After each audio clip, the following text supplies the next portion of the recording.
नमस्कार दोस्तों, हमारे पास टीवीएस जुपिटर आया है। इसमें क्या है कि क्लच से साउंड आ रहा है। भैया स्टार्ट करना।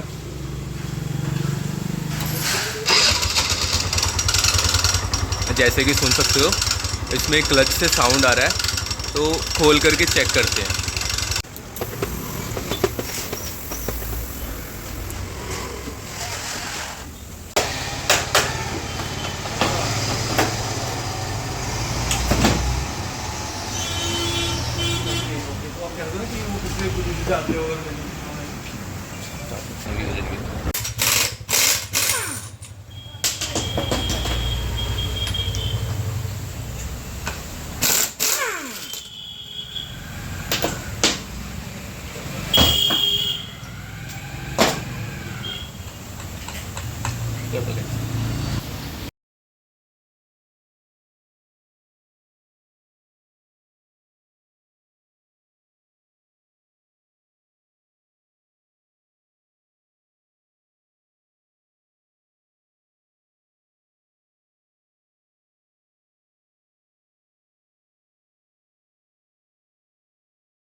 तो हमने नवे पार्ट्स डाल दिए हैं। स्पेस ड्राइव डाल दिया है, वेरिएटर डाल दिया है, और बैंडेक्स इसका पुराना रहना दिया है। पुराना सामान ये रहा इनका, फेस ड्राइव, रोलर और वेरिएटर।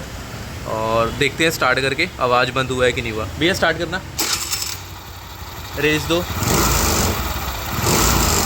हाँ, जैसे कि पहले आपने आवाज़ देखा था, इसमें आवाज़ गंदा आ रहा था, और अभी जो है हमने ठीक कर दिया। Bye bye, take care.